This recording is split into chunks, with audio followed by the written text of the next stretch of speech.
बिस्मिल्लाहिर्रहमानिर्रहीम। अस्सलाम वालेकुम। मैं हूं मोहम्मद इदरीस वान एडवोकेट।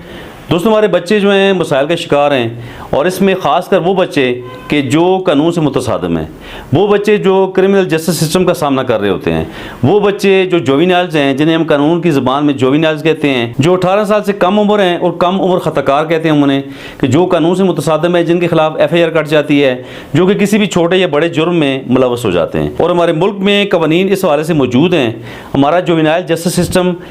2000 हमारा जो ऑर्डिनेंस था 2000 का, अभी वो एक्ट बन चुका है। 2018 में जुवेनाइल जस्टिस एक्ट 2018 हमारा मौजूद है, जिसके तहत हम तमाम उन बच्चों को डील कर रहे होते हैं। अदालतों के अंदर हम उन्हें वो सहूलियात दे रहे होते हैं जो कि इस कानून में मौजूद है। तो बहरहाल आज हम आपके सामने वो चंद ऐसे पॉइंट रखेंगे जो कि मज़ीद इन चीज़ों को सामने लाने के लिए, उन बच्चों को तशद्दुद से बचाने के लिए एक डेटा है। ये अगर तरीका हम अडॉप्ट कर लें, इस तरीके से हम वो डेटा का तमाम हमारी अदारे हमारी गवर्नमेंट इकट्ठा कर ले, उसके मुताबिक पॉलिसीज़ बनाई जाएँ, उसके मुताबिक जेलों के अंदर हमारे बच्चों को महफूज किया जाए, तो हम काफ़ी हद तक अपने बच्चों को सेव कर सकते हैं। और चंद पॉइंट्स कौन से हैं? सबसे पहला पॉइंट यह है कि सज़ा से कबल हिरासत में गुजारा गया वक्त। जितने भी बच्चे जो जेलों के अंदर हैं, जिन बच्चों के ट्रायल चल रहे हैं, तो सज़ा होने से पहले जो टाइम है, जो औलाद का जो उनका पीरियड है, वो वक्त कितना है, और उसकी मालूमात होनी बहुत ज़रूरी है। और अदारों को चाहिए कि उस मालूमात को रखें कि जो क्रिमिनल जस्टिस सिस्टम में हमारा बच्चा ट्रायल के दौरान जो टाइम हमारा उसका बच्चे का फेस वो कर रहा होता है, तो वो हमें कैलकुलेट करना चाहिए। और दूसरा पॉइंट ये है जी कि सज़ा के बाद कैद में गुजारा गया वक्त, जितना पीरियड बच्चा पनिशमेंट उसे होने जो अदालत उसे सज़ा देती है, तो उसके बाद जो पीरियड सज़ा का है, जो कैद का पीरियड है, उसका कैलकुलेट करना ज़रूरी है कि कितना पीरियड बच्चे को कितनी सज़ा हुई है और कितनी सज़ा बच्चा काट चुका है। वो सारा डेटा पूरे साल का अदारों को चाहिए कि वो जेलों के अंदर से लें, अदालतों से लें, कि वो डेटा हमारे पास लाजमी होना चाहिए। और तीसरे नंबर पर जी 12 माह के दौरान ज़ेर हिरासत मरने वाले बच्चों की तादाद पूरे पाकिस्तान की जेलों में। खुदा न खास्ता जो बच्चे कैद के दौरान या औलाद के दौरान फोत हो जाते हैं, या उनका कोई एक्सीडेंटली फोत हो जाते हैं, या तिबी मौत मर जाते हैं, या खुदा न खास्ता तशद्दुद की वजह से फोत हो जाते हैं, तो उन बच्चों का डेटा लेना भी ज़रूरी है और अदारों के सामने रखना ज़रूरी है। नेक्स्ट नंबर पे जी जेल के अंदर बड़ी उम्र के कैदियों से मुकम्मल तौर पर अलग न किए गए बच्चों की शरह, कि वो बच्चे जो जेलों के अंदर बड़े कैदियों के साथ रह रहे हैं। अभी ऐसा नहीं हो रहा, माशाल्लाह पाकिस्तान की जेलों में काफ़ी अच्छा सिस्टम अभी हो चुका है। जो ही हमारा जुवेनाइल जस्टिस सिस्टम हमारा मुतारफ़ हुआ था, और अभी जो हमारा एक्ट बना है, तो इसके बाद जो है, इस एक्ट के सामने आने के बाद, इस एक्ट के पास होने के बाद, हमारे बच्चे माशाल्लाह तमाम जेलों में काफ़ी हद तक महफूज हैं। और हमारे अलग से वहाँ बच्चों के जुवेनाइल सेक्शन मौजूद हैं। तो बहरहाल कुछ बच्चे अभी भी कुछ जेलों में बड़े कैदियों के साथ रह रहे हैं, तो उन बच्चों की तादाद शरह की कितनी रेशो है, वो कितनी तादाद में अभी भी वो मौजूद हैं जो बड़े कैदियों के साथ रह रहे हैं। क्योंकि इस चीज़ को अगर हम सामने लाएंगे,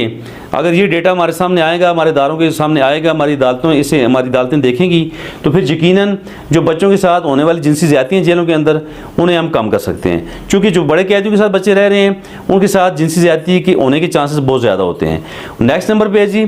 कि गुज़श्ता 3 माह के दौरान अपने ख़ानदान के अफराद से मुलाकात करने वाले बच्चों की तादाद, कि वो बच्चे जो 3 माह से जेल में है, खुदा न खास्ता, वो पिछले 3 माह का रिकॉर्ड जो है कि वो बच्चे कितनी बार अपने पेरेंट्स से मिले हैं, कितनी बार अपने बहन भाइयों से, ख़ानदान के लोगों से मिले हैं, तो उनका जो उनकी मुलाकात है उसे यकीनी बनाया भी जाए, और उसकी जो मुलाकात का डेटा है वो सामने लाया जाए कि कितनी टाइम वो उनके पेरेंट्स से बच्चों की मुलाकात हुई है। और नेक्स्ट पेज, बच्चों की 1 लाख आबादी में ज़ेर हिरासत बच्चों की तादाद, कि अगर 1 लाख आबादी बच्चों की है, तो उसमें कितने बच्चे ज़ेर हिरासत हैं, कितने बच्चे कानून से मुतसादिम हैं, कितने बच्चे जुवेनाइल हैं जो कि अदालतों का सामना कर रहे हैं, जो कि कानून का सामना कर रहे हैं, जो कि जेलों के अंदर हैं, जो कि थाना जात के अंदर हैं। और नेक्स्ट पेज, 12 माह के दौरान ख़ुद को नुकसान पहुँचाने वाले बच्चों की तादाद। कुछ ऐसे बच्चे भी होते हैं जो कि जेल में हिरासत के दौरान या पुलिस स्टेशन में हिरासत के दौरान जो है अपने आप को नुकसान पहुंचा देते हैं। ब्लेड से अपने आप को काट देना, फंदा लगा देना, या अपने आप को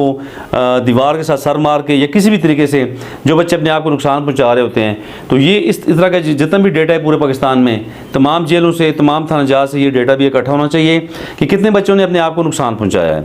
नेक्स्ट पेज, 12 माह में जिनसी ज़्यादती का निशाना बनने वाले बच्चों की तादाद, कि कितने वो बच्चे थे जिन पे जिनसी तशद्दुद हुआ, जिन्हें जिनसी तशद्दुद का सामना करना पड़ा जेल के अंदर, या किसी भी खुदा न खास्ता पुलिस स्टेशन के अंदर, या किसी भी ऐसी जगह पे जहाँ पे बच्चा ज़ेर हिरासत उसे रखा गया था। नेक्स्ट पे जी ऐसे बच्चों की तादाद जो कि हिरासत के दौरान साल में कम अज़ कम 1 मरतबा कैद तनाई का शिकार हुए। जिन बच्चों को कैद तनाई में रखा गया, ख्वाह 1 दिन के लिए, ख्वाह 10 दिन के लिए, यानी कम से कम एक बार भी जो बच्चा कैद तनाई में रखा गया जिस बच्चे को, तो उसका डेटा जो है अदालतों के सामने आना वो बहुत ज़रूरी है। अदालतें भी उसे देखें जी कि कौन कौन से बच्चे हमारे जिन्हें कैद तनाई में रखा जाता है, क्या उन्हें कैद तनाई में रखना क्या क्यों ज़रूरी था, क्या कोई कोर्ट का ऑर्डर था या नहीं था, या खामखा किसी जेलर ने या किसी भी पुलिस स्टेशन में किसी भी थानेदार ने उस बच्चे को कैद तनाई में रख दिया। तो ये तमाम चीज़ें मालूम करना ज़रूरी है, क्योंकि हमने अपने बच्चों को कैद तनाई से भी बचाना है। नेक्स्ट है जी ऐसे निज़ाम की मौजूदगी को चेक करना जो रास्ती मकामात यानी जेलों के मुसलसल और आज़ादाना मुआयना की ज़मानत देता हो, कि ऐसे अदारे जो कि जेलों के अंदर आज़ादी बच्चों की उसे फ़रोग़ दें या उनकी आज़ादी को चेक करें, या वो जेलों के अंदर वो निज़ाम हमारा जो है जो कि वाकई सही मानों में सेंसिटाइज्ड लोग हैं, जो कि तरबियत याफ्ता लोग हैं, जो बच्चों की आज़ादी, बच्चों के लॉज, बच्चों की प्रोटेक्शन को समझते हैं और बच्चों को किस हद तक वो प्रोटेक्ट कर रहे हैं और किस हद तक आज़ादी दे रहे हैं, ये तमाम डेटा भी सामने आना ज़रूरी है। यानी प्रोग्रेस जो है, जो बच्चों को प्रोटेक्शन देने की प्रोग्रेस है, उसका सामने आना भी बहुत ज़रूरी है। और ऐसे अदारों की मौजूदगी जो बच्चों का एहतराम करते हों